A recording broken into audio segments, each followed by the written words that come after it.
नमस्कार। आकाशवाणी चंडीगढ़ से प्रादेशिक समाचारों के साथ मैं रत्तिका। कोरोना वायरस के नए स्वरूप ओमिक्रॉन को देखते हुए आपसे अपील है कि सतर्क रहें, दोनों टीके लगवाएं और अन्य लोगों की टीका लगवाने में मदद करें। इन 3 आसान उपायों का पालन अवश्य करें। मास्क लगाएं, 2 गज की सुरक्षित दूरी बनाए रखें, बार-बार हाथ धोने और साफ सफाई का ध्यान रखें।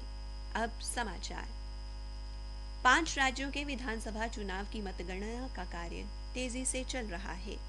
सभी विधानसभा क्षेत्रों से मतगणना के रुझान आ रहे हैं। पंजाब से अभी तक प्राप्त रुझानों में 117 विधानसभा क्षेत्रों में से आम आदमी पार्टी 90 सीटों पर आगे चल रही है, जबकि सत्तारूढ़ कांग्रेस 18, श्रोमणी अकाली दल 6 और भारतीय जनता पार्टी 2 सीटों पर आगे चल रही है। 1 सीट पर निर्दलीय उम्मीदवार आगे है। उत्तर प्रदेश में 403 सीटों में से 399 के रुझान मिले हैं।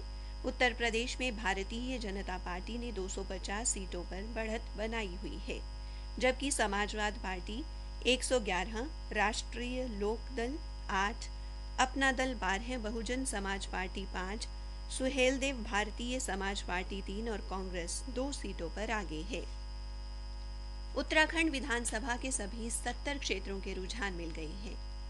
भारतीय जनता पार्टी 42 सीटों पर आगे है, जबकि कांग्रेस 24 और बहुजन समाज पार्टी 2 सीटों पर आगे है। 2 निर्दलीय उम्मीदवार लीड कर रहे हैं। मणिपुर की 60 विधानसभा सीटों में से 41 के रुझान प्राप्त हुए हैं। मणिपुर में भी भारतीय जनता पार्टी 20 सीटों पर आगे चल रही है। National People's Party 7, Naga People's Party 6 और कांग्रेस 2 सीटों पर आगे है। ऑपरेशन गंगा के तहत एक विशेष उड़ान यूक्रेन से 146 भारतीय नागरिकों को लेकर आज सुबह हिंडन हवाई अड्डे पर पहुंची। विदेश राज्य मंत्री राजकुमार रंजन सिंह ने स्वदेश लौटे भारतीय नागरिकों का स्वागत किया। राष्ट्रीय आयुर्विज्ञान आयोग ने नीट अंडर ग्रेजुएट प्रवेश परीक्षा देने वालों के लिए ऊपरी आयु सीमा हटा दी है। राष्ट्रीय परीक्षा एजेंसी को लिखे पत्र में आयोग ने एजेंसी को नीट यूजी परीक्षा के सूचना बुलेटिन से अधिकतम आयु मानदंड हटाने के लिए कहा है।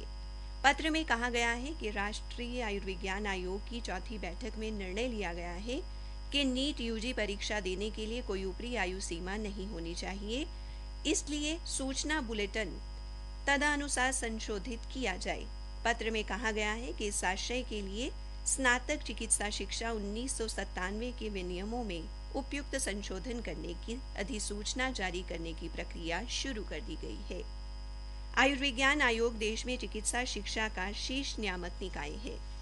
काबिले गौर है कि इससे पहले सामान्य वर्ग के उम्मीदवारों के लिए अधिकतम आयु सीमा 25 वर्ष और आरक्षित वर्ग के उम्मीदवारों के लिए यह सीमा 30 वर्ष थी। कुरुक्षेत्र से सांसद नायब सैनी ने कल शाम अपने निवास स्थान पर गांव मिर्जापुर में जन समस्याएं सुनी और संबंधित अधिकारियों को उनका समाधान करने के निर्देश दिए। इस दौरान सांसद नायब सैनी ने आम बजट पर चर्चा करते हुए कहा कि मुख्यमंत्री मनोहर लाल द्वारा प्रस्तुत किया गया बजट विकास को और अधिक गति देने वाला है।